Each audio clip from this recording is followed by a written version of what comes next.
इस शरीर में जो प्राण है वो तुम हो नहीं, जो मन है तुम हो नहीं, जो बुद्धि है वो तुम हो नहीं, जो स्मृतियां हैं वो तुम हो नहीं। तुम्हारा शुद्ध स्वरूप अविनाशी है, तुम अविनाशी हो, तुम ज्ञान स्वरूप हो। पर अपने ज्ञान स्वरूप को अगर नहीं समझो तो फिर यही शरीर हड्डी मांस का लोथड़ा, गंदगी का टोकरा, यही मैं लगता है। ये मैं है ही नहीं, ये मैं है ही नहीं बिल्कुल। जो इस बात को जानता है कि आत्मा न मारी जाए न मार सकती है, और वो कोई और नहीं, वो मैं ही हूं, मेरा ही शुद्ध स्वरूप, मेरा ही नाम आत्मा है, तो ऐसा व्यक्ति इस काया के अंदर कौन है प्यारे, इसको तो पहचानिए। एक काया तेरा मंदिर है, प्रभु बैठा तेरे अंदर है।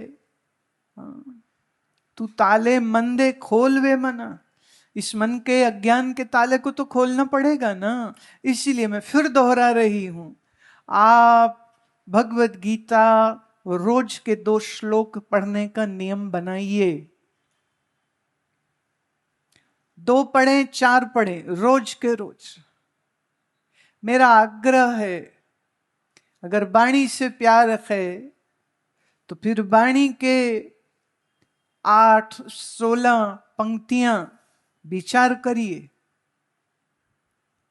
सुखमनी साहब का विचार करिए। पढ़ने में जोर दे देते हैं, पढ़ो पढ़ो पढ़ो, पढ़ पढ़ गड्डी लदिए, पढ़ पढ़ पढ़िए, साथ पढ़िए, जेते बरस बरस पढ़िए, जेते मास पढ़िए, जेती आरजा पढ़िए, जेते श्वास।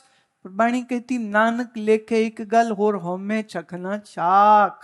जब तक अहंकार नहीं तोड़ा तब तक पढ़ने का क्या फायदा प्यारे। पढ़ने से ज्यादा समझने पे जोर दीजिए।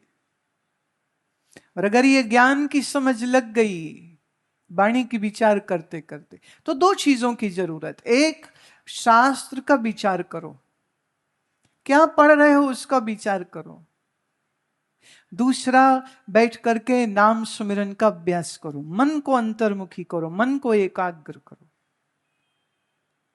ये 2 चीजें अगर आपकी साथ साथ चलती रही, मैंने रोज सत्संग श्रवण, गीता या वाणी की विचार, और रोज सुबह बैठ करके मन को एकाग्र और अंतर्मुख तुम करने लग गए, तो ये जब ज्ञान और ध्यान के ये 2 पंख तुम्हारे मन को लग जाएंगे, तो सच जानिए मरने बाद नहीं, तुम्हें यही सचखंड मिल जाएगा। मरने के बाद की भगत नामदेव जी कहते हैं, मोए मुक्त जो दीजो मुक्त न जाने कोयला। मरने बाद मुक्ति दोगे तो हे विठल जी, हे विष्णु जी, उस मुक्ति को कौन जानेगा। मुझे अभी मुक्ति चाहिए,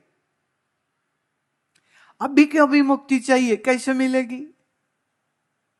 जब विचार करेंगे, जब ज्ञान श्रवण करेंगे। और मन को आनंद की डुबकी कब मिलेगी?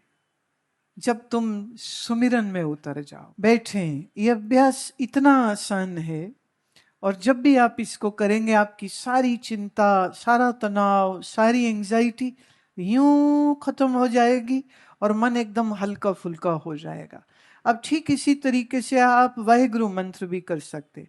गहरा श्वास भरा और लंबा उच्चारण वाहेगुरु मंत्र का किया। लंबा श्वास भरा, राम शब्द का लंबा उच्चारण किया।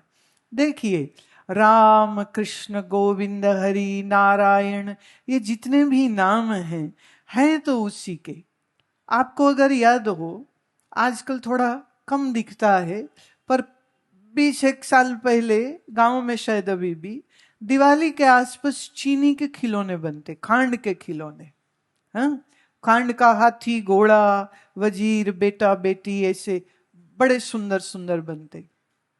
मुझे याद है हमारे घर में दिवाली पर पिताजी ये लाते थे, और हम लोग बच्चे चुनते थे। घोड़ा मेरा, लड़ते थे, नहीं वे हाथी मेरा, वो बोले नहीं ऊंट मेरा, एक ही ऊंट है सबको चाहिए, या हाथी है वो सबको चाहिए। बच्चे लड़ रहे हैं और माँ बाप कहते थे अरे सब चीनी ही तो है, तो चीनी समझ नहीं आती थी। ये समझ आता था नहीं, नहीं हाथी चाहिए, हाथी ही चाहिए। हाला एक दफे मुंह में डाल लिया तो दोनों ही मीठे है, मुंह में घुल जाएगा। तो मीठे का स्वाद आना है, ना हाथी मुंह में आना है, ना घोड़ा मुंह में आना, मुंह में तो छीने आनी है। इसी तरह से राम, कृष्ण, गोविंद, हरे, मुरारे, नारायण, मुकुंद, जितने भी यह नाम हैं तो उसी प्यारे प्रभु के। इसलिए प्यारे नामों के ऊपर झगड़ा मत किया करो, हम ये नाम बोलेंगे, हम ये नहीं बोलेंगे, हम ये नाम कहेंगे, हम ये नाम नहीं कहेंगे। हाँ, कोई नाम थोड़ा प्यारा ज्यादा लग सकता है, पर एलर्जी नहीं होनी चाहिए, परहेज नहीं होना चाहिए। हर जो मंत्र है, हर जो नाम है, उस नाम की एक वाइब्रेशन होती है, उस वाइब्रेशन को फील करना, महसूस करने का होता है। अगर हम कहें एलिमेंटल रूप से, तात्विक रूप से, परमात्मा का स्वरूप क्या है? वो सत्य है, चेतन है, आनंद है, व्यापक है। गुरु गोविंद सिंह महाराज जाप साहब में कहते हैं, सदा सच्चिदानंद सर्वम प्रणासी। तो सदा सच्चिदानंद स्वरूप है, और प्रणासी माने सब में तेरा ही वास है, तू ही व्यापक है। उसी को हम जब राम कहते हैं तो रमन्ति इति रामः, जो सब में रमण करता है वही राम। कृष्ण मतलब जो सबको आकर्षित कर लेता है, जो चैतन्य है वही कृष्ण है। गोविंद का मतलब क्या? गो माने इंद्रियां, बिंद माने जो उसको सपोर्ट देता है, जो हमारी इंद्रियों को शक्ति देता है, उसी का नाम गोविंद है। जो हमारी इंद्रियों को पालता है, उसी को गोपाल कहते हैं। इसलिए नामों के झगड़े में नहीं, मैं तो बिल्कुल खुली छुट्टी दे रही हूं। तुम्हें जिस नाम में प्यार है, तुम्हें जिस नाम में मोहब्बत है, वही नाम ले लो, तरीका वही रहेगा। क्या तरीका रहेगा? सबसे पहले रीढ़ की हड्डी सीधी रखना, दूसरा आंख बंद, तीसरा शरीर हिलता नहीं देना चाहिए, चौथा श्वास गहरी भरना, गहरी और लंबी छोड़ना। जैसे कोई गुब्बारा फुलाए तो गुब्बारे में धीरे धीरे हवा आ जाती है तो गुब्बारा ऐसे फूलने लगता है। तो हमारी छाती में ये जो फेफड़े हैं, ये गुब्बारे ही तो हैं। तो इन दो गुब्बारों में अच्छे से हवा को भरना और दुगनी मात्रा में श्वास को बाहर छोड़ना, ये योग की युक्ति है। इस योग की युक्ति के साथ अगर आप बैठ के अभ्यास करेंगे, श्वास भरा, गिनती करें अंदर मन में 4, और फिर धीरे धीरे बाहर छोड़ें, दुगना माने 8, 4 8 से शुरू करिए, धीरे धीरे बढ़ाते बढ़ाते इसको 10 20 20 40 40 80 60 120। जिस दिन तुम 60 120 करने लग गए, जानना आप एक अच्छे पक्के वाले योगी अब हो गए। खाली आसन नहीं चाहिए, आसन के साथ उतना ही श्वास का, प्राण का बल होना चाहिए। जब आपके अंदर ये अभ्यास आने लग जाएंगे, ये जो तुम सुमिरन रोज करने लग जाओगे, ये जो रोज आपका श्वासोच्छ्वास की प्रक्रिया तुम करने लग जाओ, आप देखेंगे आपका मन इतना बढ़िया शांत चलेगा। और फिर तुम्हारे मन से ईश्वर के लिए शिकवा शिकायत नहीं, सब्र और शुक्र आने लग जाएगा। शिकवा शिकायत समझ रहे हो? ये भी ठीक नहीं, ये भी ठीक नहीं, ये भी ठीक नहीं, ये भी ठीक नहीं। शिकायत, थोड़ा दिमाग की सोच बदल के देखिए, आप गिनना शुरू करिए तुम्हारे पास क्या क्या है, क्या क्या है। तो जब देखने लग जाओगे, माँ बाप हैं, शुक्र है, घर है, शुक्र है, खाने को है, शुक्र है, पहनने को है, शुक्र है, बैंक में बड़े पैसे है, शुक्र है, जमीन जायदाद है, शुक्र है, दिमाग चल रहा है, शुक्र है, सबसे बड़ी बात ये जीवन चल रहा है, इससे बड़ा शुक्र और कौन सा हो सकता है। जिंदा है, तो संसार की भी मौज ले सकते हैं। जिंदा हैं तो इतने सुंदर मौसम, ये रंग, ये बहार, ये सब उस प्यारे ईश्वर की कृपा ही तो है। ये कौन दे रहा है? ये वही तो दे रहा है। अब सवाल यह है कि आप इसको महसूस करेंगे या नहीं करेंगे। अगर आप महसूस करने लग जाए तो यहीं से शुरू हो जाओ।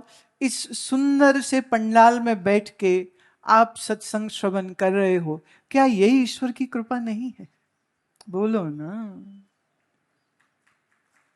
आपने बैठ करके थोड़ा प्रणव का ध्यान किया तो क्या ये ईश्वर की कृपा नहीं है? देखिए, मैंने ऐसा एक बार नहीं कहा कि जो मेरा चेला बनेगा हम उसको सिखाएंगे, बाकी किसी को नहीं सिखाएंगे। ना ना ना, हमारी तो महाराज ये दुकान एकदम खुली है, सबके लिए है।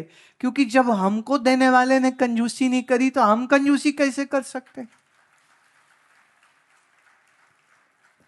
ऐसे ऐसे संत महात्मा मिले, खुले हाथ से योग सिखाया, ज्ञान दिया, भक्ति करनी सिखाई, प्रेम करना सिखाया, सेवा करनी सिखाई और मन को एकाग्र करना सिखाया। तो ये तो मेरे महात्माओं और महापुरुषों का कर्जा है ना इस सिर के ऊपर। हम तो वो अपना कर्जा उतार रहे। हमें एक ने सिखाया और कहा आगे सिखाओ, तो हम तो अपनी ड्यूटी पूरी कर रहे हैं। किसी पर कोई एहसान नहीं। तुम सब मुझे बड़े प्रिय हो, तुम सब मुझे बहुत बहुत प्यारे हो, और मेरी बस यही इच्छा है तुम प्रेमा भक्ति वाले बनो, तुम ईश्वर चरण अनुरागी बनो, तुम सुबह ब्रह्म मुहूर्त में जागने वाले बनो, तुम मन को एकाग्र करने वाले बनो, तुम ज्ञान श्रवण करने वाले बनो, तुम योग की साधना करने वाले बनो। यही एक स्वार्थ है मेरा। मेरे से बड़ा स्वार्थी कोई नहीं इस पंडाल में। सबसे बड़ा स्वार्थ है मेरा आपसे। ये कामना है, ये इच्छा है कि आपके जीवन में ज्ञान और प्रेम की वो खुशबू फैल जाए कि आप उठते बैठते हुए शुक्र ही शुक्र करने लग जाए। उसके दया के हम पात्र हैं, इसीलिए उसने अपने इस बात को कहने, समझने, समझाने के लिए ईश्वर ने हमको यहां पर ला करके बिठा दिया है ना। सवाल ये है कि क्या हम उसकी कृपा को देखेंगे, महसूस करेंगे या नहीं करेंगे? अगर करते हैं तो हम खुद खुश रहेंगे।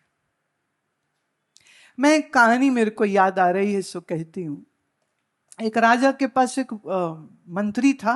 मंत्री बड़ा सत्संगी था। तो वो उठते बैठते कहता रहता था, शुक्र है, शुक्र है, शुक्र है, शुक्र है। कुछ खाए शुक्र है, पिए शुक्र है, राजा बुलाए कहे शुक्र है, राजा कहे घर जाओ बोले शुक्र है ना। ठीक। एक दिन राजा साहब सेब काट रहे थे। चाकू तेज था, उनकी अंगुली पूरी कट ही गई। अंगुली कट के गिर गई, खून की धारा बह रही है। मंत्री बोला शुक्र है, शुक्र है। राजा तो फिर राजा होता है ना, उल्टी खोपड़ी, चढ़ गुस्सा गया, कहते डालो इसको जेल में। मेरी उंगली कट गई है, शुक्र शुक्र कर रहा है, पागल है ये। अब उसको ले जा रहे हैं जेल खाने में डालने को। हथकड़ी लगी पड़ी है। वो कहता है ईश्वर तेरा शुक्र है, शुक्र है। कुछ दिन बाद राजा के मन में आया मैं शिकार करने जाऊं। घोड़े पे चढ़ा, अपनी टुकड़ी सेना की साथ ली, निकल गया जंगल। हुआ यूं कि साथियों से बिछड़ गया, घोर जंगल पहुंच गया। वहां आदिवासियों ने पकड़ लिया। और आदिवासी कहते हैं तो लंबा चौड़ा है, इसकी तो बलि चढ़ाएंगे हम, नरबली। अब वो करे हुला हुला और उसको नहलाया और उसके गले में माला डाल दी और सिर पे सिंदूर डाल दिया। वो भी समझ गया आज तो मरे। ले गए उसको काटने के लिए। जैसे ही उसको उसके पीछे हाथ बांधे थे, उन्होंने हाथ खोले और एक ने तलवार उठाई। पर जैसे ही लगा वार करने, तो जो उनका सरदार था वो कहते रुको रुको, इसकी बलि नहीं हो सकती, इसकी तो उंगली कटी हुई है। तो हम अपने देवता को कटे फटे को तो नहीं चढ़ा सकते ना, पूरा होना चाहिए। अरे छोड़ो इसको। तो उसके तो कानों को विश्वास नहीं हुआ। तो अब अपनी उंगली कटी देखे तो कहता शुक्र है, शुक्र है, शुक्र है। भागा वो तो जंगल से। 4 दिन लगे अपनी राजधानी पहुंचने को। आते ही उसने कहा भाई वो मंत्री का है, उसको निकालो जेल से बाहर। अरे उसकी मेरी तो जान बच गई आज। आज समझ लगी शुक्र है, शुक्र है, ये बंदा बोलता था। लाओ उसको। तो वजीर को ले आए, राजा के सामने पेश किया। बेचारे की दाढ़ी बड़ी हुई, बेचारा एकदम कमजोर हो गया। खाना पीना क्या ही मिलना था ना जेल में। तो राजा कहते हैं शुक्र है, बड़ा ही शुक्र है, अगर उस दिन मेरी उंगली ना कटती तो आज मेरी गर्दन कट जानी थी। तो वजीर कहता है शुक्र है महाराज, अगर आपने उस दिन मुझे जेल में ना डाला होता तो मैं होता साथ में, मैं साबुत था, फिर तो मेरी ही गर्दन कटनी थी।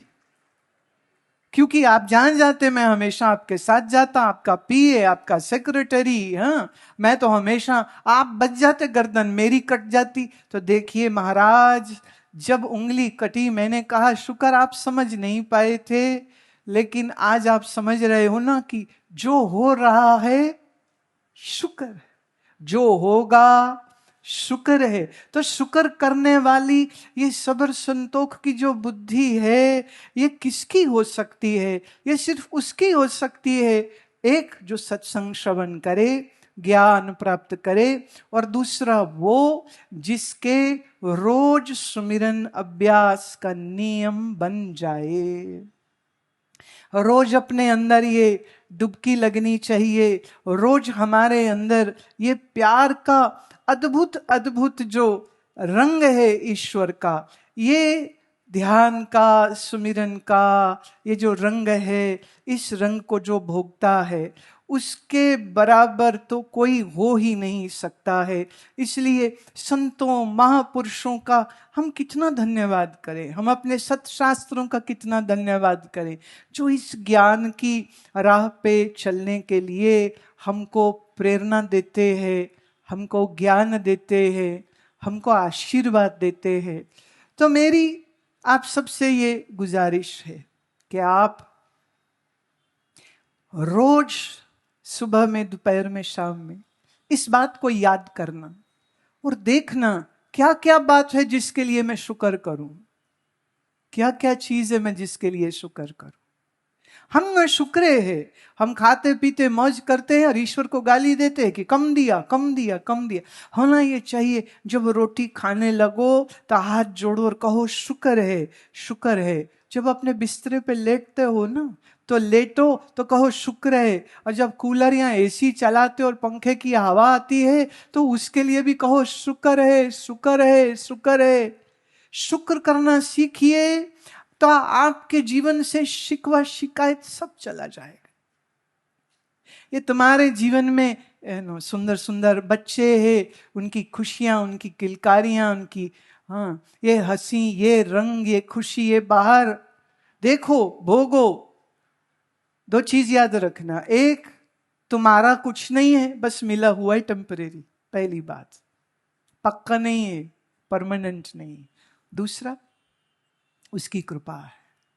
श्रवण करिए, ये रंग तरंग, ये दिल की उमंग, ये जो भी हो रहा है मेरे जीवन में, ये सब कुछ प्रभु आपकी ही कृपा से।